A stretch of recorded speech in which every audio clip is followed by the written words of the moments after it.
আসসালামু আলাইকুম রহমতুল্লাহি বিসমিল্লাহ রহমান রহিম। আজকে তোমরা টাইটেল দেখেই বুঝতে পারতেছো যে সূরা আন-নিসা যে আছে, এই সূরা আন-নিসার 1 থেকে 3 নাম্বার আয়াত নিয়ে আমরা আলোচনা করব, এটার ব্যাখ্যা বিশ্লেষণ এবং এটার বিশেষ করে অর্থটার দিকে আমরা ফোকাস করব। সো শুরু করা যাক। যারা আলিম বেজ আসো তারা হচ্ছে তোমাদের বইয়ে সূরা নিসাটার প্রথম 3 আয়াত বের করো, তাহলে তোমারও বুঝতে সুবিধা হবে। চলো শুরু করা যাক। বিসমিল্লাহির রহমানির রহিম। ইয়া আইয়ুহান নাসু তাকু রব্বাকুমুল্লাযী খলাকাকুম মিন নাফসিন ওয়াহিদা। তোমরা কি দেখতে পাচ্তেছো হিয়া? তোমরা কি দেখতে পাচ্তেছো? এই যে সূরা নিসা সম্পর্কে আলোচনা করতেছি। যারা তোমরা একটু বইগুলা নিজের বই বা হচ্ছে যে বই অথবা যাদের গাইড আছে তারা গাইড নিয়ে সূরা নিসার প্রথম 3 আয়াত বের করো, তাহলে তোমাদের বুঝতে সুবিধা হবে। ইয়া আইয়ুহান নাসু তাকু রব্বাকুমুল্লাযী খলাকাকুম মিন নাফসিন ওয়াহিদাতিন ওয়া খালাকা মিনহা যাওজাহা। সো দেখো, ইয়া ইয়া আইয়ুহান নাস মানে কি? ইয়া মানে কি? ইয়া মানে হচ্ছে কি? ও হে, হে, হে। আন্নাস, আন্নাস মানে কি ভাইয়া? নাস মানে হচ্ছে মানুষ। তাকওয়া শব্দের অর্থ কি? ভয় করা, ভয় করা। রব্বাকুমুল্লাযী মানে তোমাদের রবকে, যিনি আল্লাযী যিনি তোমাদেরকে কি সৃষ্টি করেছেন। খলাকাকুম মিন নাফসিন ওয়াহিদা, খলাকাকুম মানে যিনি তোমাদেরকে সৃষ্টি করেছেন, মিন মানে থেকে, নাফস মানে প্রাণ বা ব্যক্তি, ওয়াহিদা এক মানে ওয়াহিদ মানে কি আমরা জানি এক, ওয়া খলাকা মিনহা যাওজাহা। অর্থাৎ তোমরা যদি একটু মনোযোগ দাও তাহলে তোমরা বুঝতে পারবো যে ইয়া আইয়ুহান নাসু তাকু রব্বাকুমুল্লাযী খলাকাকুম মিন নাফসিন ওয়াহিদা ওয়া খলাকা মিনহা যাওজাহা। সো আমরা আগে ওই প্রত্যেকটা শব্দের অর্থগুলো পড়ে নেই, তারপরে আমরা আয়াতের অর্থের মধ্যে যাব। চলো। ওয়াবাসা, তোমরা কি দেখতে পাচ্তেছো? ওয়াবাসা, এই যে ওয়াবাসা, ওয়াবাসা মানে কি? ও ছড়িয়ে দিয়েছে। মিনহা মানে কি? তাদের দুজন থেকে। রিজালান, রজুলুন মানে রজুলুন থেকে রিজালান এসেছে। রজুলুন মানে কি আমরা জানি পুরুষ। কাসিরন মানে হচ্ছে অনেক। কাসির মানে কি? অনেক। ওয়া নিসা আ, নিসা আ শব্দের অর্থ কি? মানে নর মানে নারী, নারী, নারীদেরকে বুঝাইছে। ইন্না মানে নিশ্চয়, ইন্নাল্লাহা আল্লাহ তাআলা, কানা হচ্ছে হতে, হলেন, আলাইকুম রকিবা তিনি নজরদারি বা তিনি আমাদের উপর দৃষ্টি আরোপ করেন। সো আমরা এগুলোর প্রত্যেকটা শব্দের শব্দের অর্থ জানলাম। এখন চলো একটু আয়াতের অর্থের দিকে, মানে সব আয়াতটার অর্থের দিকে যাওয়া যাক। চলো, এই যে আয়াত 1 পূর্ণাঙ্গ অনুবাদ। এখানে কি আছে ভাইয়া? দেখো, হে মানব সমাজ, আল্লাহ তাআলা বলতেছেন ইয়া আইয়ুহান নাস তাকু, ইয়া আইয়ুহান নাস হে মানব সমাজ, তাকু রব্বাকুম তোমরা তোমাদের প্রতিপালককে ভয় করো। খলাকাকুম মিন নাফসিন ওয়াহিদা যিনি তোমাদেরকে একটি মাত্র ব্যক্তি বা আদম থেকে সৃষ্টি করেছেন। তোমরা কি বুঝতে পারতেছো? একটু ধরো, আবার বলতেছি আমি, তোমরা নিজেদের বই বের করলে সুবিধা হবে। অবশ্যই তোমরা একটু নিজেদের বইগুলা বের করে নাও। এই যে এই বিষয়টা আমি পড়াচ্ছি। হ্যাঁ, এই যে এই বিষয়টা আমি পড়াচ্ছি, অর্থটা তোমাদের নিজেদের বইগুলো একটু বের করে নাও। চলো। ইয়া আইয়ুহান নাসু তাকু রব্বাকুমুল্লাযী খলাকাকুম মিন নাফসিন ওয়াহিদাতিন ওয়া খলাকা মিনহা যাওজাহা ওয়া বাসসা মিনহুমা রিজালান কাসীরান ওয়া নিসা ওয়াত্তাকুল্লাহাল্লাযী তাসাআলুনা বিহি ওয়াল আরহাম ইন্নাল্লাহা কানা আলাইকুম রাকিবা। এই সব আয়াতটার অর্থ কি একটু চলো আমরা জেনে নিই। আল্লাহ তাআলা বলতেছেন, হে মানব সমাজ, তোমরা তোমাদের প্রতিপালককে ভয় করো যিনি তোমাদেরকে একটি মাত্র ব্যক্তি আদম থেকে সৃষ্টি করেছেন। আসলে আমরা তো সবার প্রথমে কেবলমাত্র আদম আলাইহিস সালামকে সৃষ্টি করেছেন, তারপরে তো আমরা সৃষ্টি করেছেন এবং তার হতে তার জরা মানে হাওয়া আলাইহিস সালামকে সৃষ্টি করেছিলেন এবং তাদের দুজন হতে বহু নরনারী, মানে তাদের দুজন হতে আদম আলাইহিস সালাম এবং হাওয়া আলাইহিস সালাম থেকে তো আমরা আজকে অনেক যত পৃথিবীর মানুষ সব তো আমরা নাকি, এবং তাদের দুজন হতে বহু নরনারী পৃথিবীতে ছড়িয়ে দিয়েছেন। আল্লাহকে ভয় করো যার নামে তোমরা একে অপরের নিকট সাহায্য প্রার্থনা করো। কার নামে? আমরা আল্লাহ তাআলার নামে তো আমরা সাহায্য প্রার্থনা করি না, ঠিক আছে না? এবং সতর্ক থাকো জ্ঞাতি বন্ধন মানে হচ্ছে যারা রক্তের সম্পর্ক আছে ছিন্ন করা হতে। তোমরা কখনো আত্মীয় স্বজন বা তোমাদের যারা রক্তের সম্পর্ক আছে তাদের সেই সম্পর্কটাকে তোমরা ছিন্ন করিও না। এখানে এটা বোঝা হয়েছে, নিশ্চয়ই আল্লাহ তোমাদের উপর তীক্ষ্ণ নজর রাখেন। অবশ্যই আল্লাহ তাআলা তো আমাদের উপর কি তীক্ষ্ণ নজর। এখানে শুধু বর্তমান যুগে ভার্চুয়াল যুগে তোমরা বুঝতে পারবা যে তীক্ষ্ণ নজরটা আসলে কি। মানে তোমাদের কোনো একটা পদক্ষেপও তোমাদের চোখ যে একবার নাড়াইলা, একটা জিহ্বাটা দিয়ে একবার নারাইলা, এই পর্যন্ত এই এই এই অংশটা পর্যন্ত হচ্ছে যে আল্লাহ তাআলার নজরের বাইরে না। এটা আল্লাহ তাআলা বলতেছেন ইন্নাল্লাহ কানা আলাইকুম রকিবা, নিশ্চয়ই আল্লাহ তাআলা তোমাদের উপর তীক্ষ্ণ নজরদারি রাখেন, মানে তীক্ষ্ণ নজর রাখেন। সো আমরা বলতেই পারি যে হচ্ছে আল্লাহ তাআলা আমাদেরকে প্রথমে সৃষ্টি, এই যে আয়াতটা দেখতেছো না, এই আয়াতটা থেকে আমরা কি বুঝলাম একটু আমরা ব্যাখ্যা বিশ্লেষণ করি। আল্লাহ তাআলা বলতেছেন ইয়া আইয়ুহান নাসু তাকু রাব্বাকুমুল্লাযী খালাকাকুম মিন নাফসিন ওয়াহিদাতিন ওয়া খালাকা মিনহা যাওজাহা ওয়া বাসসা মিনহুমা রিজালান কাসীরান ওয়া নিসাআ ওয়াত্তাকুল্লাহাল্লাযী তাসাআলুনা বিহি ওয়াল আরহাম ইন্নাল্লাহা কানা আলাইকুম রাকিবা। আল্লাহ তাআলা বলতেছেন, হে মানব সমাজ, তোমরা তোমাদের প্রতিপালককে ভয় করো, যিনি তোমাদেরকে একটি মাত্র আদম মানে একটি মাত্র ব্যক্তি থেকে সৃষ্টি করেছেন এবং তার হতে তার জোড়া সৃষ্টি করেছেন এবং তাদের দুজন হতে বহু নরনারী পৃথিবীতে কি ছড়িয়ে দিয়েছেন।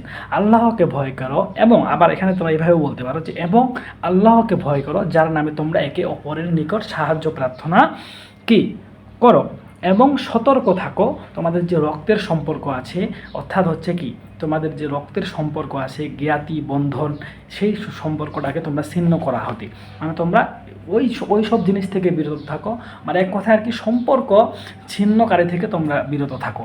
এটাই আল্লাহ তাআলা বোঝাচ্ছেন। নিশ্চয়ই আল্লাহ তাআলা তোমাদের উপর তীক্ষ্ণ নজর রাখেন।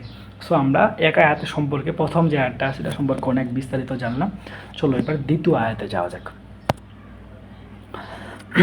দ্বিতীয় আয়াতে দেখো, আমরা আগে শুরুতেই শব্দগুলোর অর্থ জানিয়ে নেব, তাহলে আমাদের বুঝতে সহজ হবে।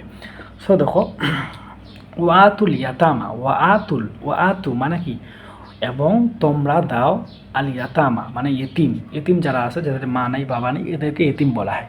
আমওয়ালাহুম তাদের মাল এবং সম্পদ, ওয়ালা মানে এবং না, লা মানে কি না, ওয়া হচ্ছে কি এবং, তাহলে ওয়ালা তাহলে কি এবং না, কি তাতাবাদ্দালু মানে তোমরা বদল করো না, আল খবিসা মানে খারাপ মালকে কি হয়েছে বিত্তয়িব ভালো জিনিসের সাথে। এখানে বোঝানো হচ্ছে যে তোমরা ভালো মালের সাথে খারাপ মাল পরিবর্তন করিও না। এটা এখানে আল্লাহ তাআলা বোঝাচ্ছেন যে এতিমের হকের সাথে তোমাদের হক তোমরা মিলিয়ে দিও না। ইন্নাহু কানা হুবান কাবীর, ইন্নাহু মানে কি নিশ্চয়ই এটা, ইন্না মানে নিশ্চয়ই, হু মানে হচ্ছে এটা, কানা মানে কি হলো, হুবান মানে কি গুনাহ পাপ, আর কাবীরন মানে কি, কাবীর মানে কি বড়, কাবীর শব্দের অর্থ কি বড়। চলো পরের দিকে যাওয়া যাক। তো আমরা এই আয়াতের সম্পর্কে আমরা কি বলতে পারি, আল্লাহ তাআলা এখানে কি বললেন, ওয়াতুল ইয়াতামা আমওয়ালাহুম ওয়ালা তাতাবাদ্দালুল খবিসা বিত্তয়্যিবি ওয়ালা তাকুলু আমওয়ালাহুম ইলা আমওয়ালিকুম ইন্নাহু কানা হুবান কাবীরা। তো আল্লাহ তাআলা বলতেছেন এখানে আসলে হচ্ছে হক বা এতিমদের যে কি আছে, বা হচ্ছে তোমরা খারাপ মালের সাথে ভালো মাল, এই জিনিসটা এখানে বোঝানো হয়েছে। দেখো একটু মনোযোগ দাও, এতিমদেরকে আয়াতের অর্থটা কথা, পূর্ণাঙ্গ অনুবাদটা একটু মনোযোগ দিয়ে দেখো। এতিমদেরকে তাদের ধন সম্পদ প্রদান করো। এখানে কি বলতেছে, ও আতুল ইয়াতামা আমওয়ালাহুম তাদের ধন সম্পদ কি প্রদান করো, ওয়ালা তাতাবাদ্দালু, ওয়ালা মানে এবং তাতাবাদ্দালুল খবিসা বিত্তয়িব মানে তোমরা ভালো মালের সাথে মন্দ মালের বদল করো না, এবং তাদের মাল নিজের মালের সাথে মিশিয়ে গ্রাস করো না, নিশ্চয়ই এটা মহাপাপ। আল্লাহ তাআলা সতর্ক করে বলতেছেন যে তোমরা এতিমের ধন সম্পদ তাদেরকে কি দিয়ে দাও, এবং কি তোমাদের ভালো জিনিসের সাথে খারাপ ভালো মালের সাথে, এক কথা কি পবিত্র মালের সাথে অপবিত্র মালকে তোমরা কি বদল করো না। অনেকেই দেখা যায় না যে একটা ভালো মাল নিয়ে একটা খারাপ মাল দিয়ে দিল, বা হচ্ছে আমি জাল টাকা ব্যবহার করলাম, এটা কি একটা জাল টাকা দিয়ে মানে 1 কেজি একজন ব্যবসায়ীর কাছ থেকে জাল টাকা দিয়ে আম কিনলাম, তাহলে ওই মালটা তো ভালো, কিন্তু আমার যে টাকাটা আছে এই টাকাটা কি ভালো, তাহলে না, এইটাই তোমরা বুঝে নিতে হবে। এবং তাদের মাল নিজের মালের সাথে মিশিয়ে গ্রাস করো না, এবং কি তাদের মাল নিয়ে আসে, তোমার কিছু খারাপ মাল আছে এগুলো যাতে গ্রাস করে তুমি আবার বাজারে বিক্রি করলা, তাহলে কি এটা করা যাবে না। আল্লাহ তাআলা বলতেছেন, কি বলতেছেন, ইন্নাহু কানা হুবান কাবীরা, ইন্নাহু কানা হুবান কাবীরা নিশ্চয়ই, ইন্নাহু নিশ্চয়ই এটা, হুবান কাবীরা মহাপাপ মানে অনেক বড় একটা গুনাহ। সো দেখো এখানে কি দেখা যাচ্ছে, তোমরা দেখতে পাচ্তেছো এই যে আমানত, এতিমের হক। প্রথমের অংশটা কি, এতিমের হক আমরা যেন আত্মসাৎ না করি, ধোঁকা, একটা মালের সাথে আর একটা খারাপ মালের সাথে যেন ভালো মাল যেন না নেই, সতর্কতা, এতিমদের সম্পদ গ্রাস করে জাহান্নামের পথ। এগুলো বিষয়ে তোমরা অনেক জানো, তারপরেও আমরা আজকে শুধু অর্থ যেহেতু জানবো তাহলে অর্থর মতোই আমরা পড়ি। চলো এবার তৃতীয় নাম্বার আয়াতে যাবো। ওয়াইন খিফতুম আল্লাহ তুকসিতু। ওয়াইন মানে কি এবং যদি, ওয়া মানে এবং, ইন মানে কি যদি, খিফতুম মানে কি তোমরা ভয় করো, যে, আল্লাহ মানে কি আ শব্দের অর্থ যে, লা শব্দের অর্থ কি না, আল্লাহ, তুকসিতু মানে তোমরা সুবিচার করবে, ফি মানে হচ্ছে মধ্যে বা প্রতি, আলিয়াতামা এতিমদের ব্যাপারে, এতিম আলিয়াতাম আর মা ইয়া যে আছে এটা হচ্ছে ব্যাপারে, এতিমদের ব্যাপারে, ফান ফানকিহু মানে তবে তোমরা বিয়ে করো, তবে তোমরা বিয়ে করো, মাতবা মানে কি যা ভালো লাগে পছন্দ, আননিসা মাসনা, আমি তোমার শুধু এখন শুধু এগুলোর অর্থগুলো একটু জানি নিও। আননিসা মানে কি নারীদের, মাসনা মানে দুই দুই, সুলাসা মানে কি তিন, অরুবা মানে হচ্ছে কি চার, ফাইন মানে কি তবে, ফা মানে তবে, ইন মানে হচ্ছে যদি, খিফতুম তোমরা ভয় করো, আল্লাহ যে না, তাদিলু মানে তোমরা ইনসাফ করবে, ফাওয়াহিদাতান তবে একজনকেই, আও মানে কি অথবা, মা মানে হচ্ছে যা, মালাকাত মানে হচ্ছে মালিক হয়েছে, আইমানুকুম মানে তোমাদের ডান হাত। দেখো এখন আমরা একটু বলি, এই আয়াতটা মূলত হচ্ছে বিবাহ সম্পর্কিত আয়াত, তোমরা এটা একটু মনে রাখবা। চলো, ওয়াইন খিফতুম আল্লাহ তুকসিতু ফিল ইয়াতামা ফানকিহু মা তাবা লাকুম মিনান নিসাই মাসনা ওয়া সুলাসা ওয়া রুবা, ফাইন খিফতুম আল্লাহ তা'দিলু ফাওয়াহিদাতান আও মা মালাকাত আইমানুকুম যালিকা আদনা আল্লাহ তাউলু।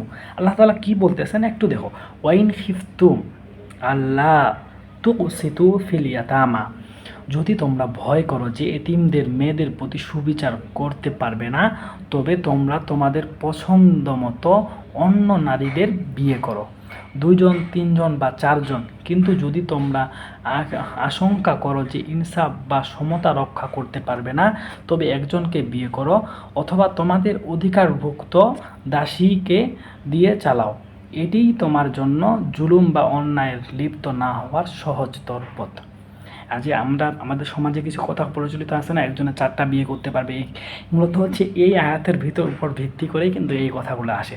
আল্লাহ তাআলা এখানে এইভাবে বলেন। এখন দেখো আয়াতটার অর্থটা কি তোমরা দেখতে পাচ্ছ, একটু মনে রাখো, যদি তোমরা ভয় করো যে কি, যদি তোমরা ভয় করো যে, আমাদের অনেক সময় ভয় হয় এতিম মেয়েদের প্রতি সুবিচার করতে পারবে না, হ্যাঁ, এতিম মেয়েদের কি সুবিচার করে, তবে তোমরা তোমাদের পছন্দ মতো অন্য নারীদের কি বিয়ে করো, এটা হতে পারে দুইজন, এটা হতে পারে কি তিনজন, এটা বা হতে পারে কি চারজন, কিন্তু এখানে কিন্তু একটা দেখো দেখো বাট আসছে, বাট কিন্তু, কিন্তু যদি তোমরা আশঙ্কা করো যে ইনসাফ বা সমতা রক্ষা করতে পারবে না, তবে একজনকেই বিয়ে করো, অথবা তোমাদের অধিকারভুক্ত দাসীকে দিয়ে চালাও।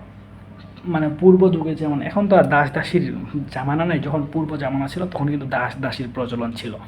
সো আল্লাহ তাআলা এই যে তখনকার ওই যুগের হিসাব এখন বাদ, যেহেতু এটা বলতে পারি যে ওই যুগের সাথে আমাদের যুগের মিল না, তাহলে আমাদেরকে শুধু এখন না মনে রাখার জন্য কথা তুমি, তবে কিন্তু এই আয়াতটা হতো, যদি তোমরা আশঙ্কা করো যে ইনসাফ বা সমতা রক্ষা করতে পারবে না, এখন তুমি মনে হচ্ছে চারটা বিয়ে করছো, তোমাদের ভাষায় হোক চারটা বিয়ে করা যায়, কিন্তু তুমি যদি চারজনকার সাথে ইনসাফপূর্ণ, তোমাদের চারটা বিয়ে করার পরে যদি তুমি ইনসাফ করতে না পারো, মানে কি প্রত্যেকজনকে সমানভাবে অধিকার দিতে না পারো, প্রত্যেকজনকে সমানভাবে বস্ত্র দিতে না পারো, প্রত্যেককে সমানভাবে সময় দিতে না পারো, তাহলে কি তবে একজনকে বিয়ে করো, অথবা তোমাদের অধিকারভুক্ত দাসীকে দিয়ে চালাও, ঠিক এটি তোমাদের জন্য জুলুম বা অন্যায় লিপ্ত না হওয়ার সহজতর পথ।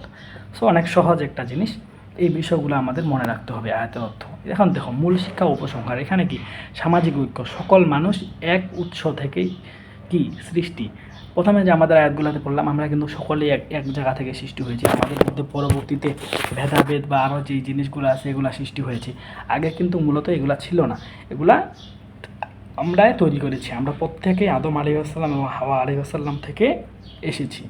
পরবর্তীতে আমরা বিভিন্ন জন, কেউ হিন্দু, কেউ ধর্ম, কেউ হিন্দু, কেউ খ্রিস্টান, কেউ মুসলিম, কেউ ইয়াহুদি, অনেক একজনে এক একজন কারোর মতো নানান রকমভাবে বিভক্ত হয়ে গেছে। এবং কি আমি ওই ধর্ম মানি, আমাদের মুসলিমদের মধ্যেও অনেক প্রকার বিভেদ হয়ে গেছে, শিয়া সুন্নি, এরকম অনেক নানান বিষয় চলে এসেছে। সো আমরা আজকে ওই বিষয় নিয়ে আলোচনা করতে আসি না। আজকে আমরা যেটা আলোচনা করলাম সেটা হচ্ছে যে এই আয়াতগুলোর অর্থ। এই আয়াতগুলোর অর্থ আমাদের লাগবে, অবশ্যই লাগবে। একটু মনে রাখবা ভাইয়া সকলে। আজকে এই পর্যন্তই। আল্লাহ তাআলা আমাদেরকে কবুল করুক। সকলে বলে আমিন। আসসালামু আলাইকুম রহমতুল্লাহ।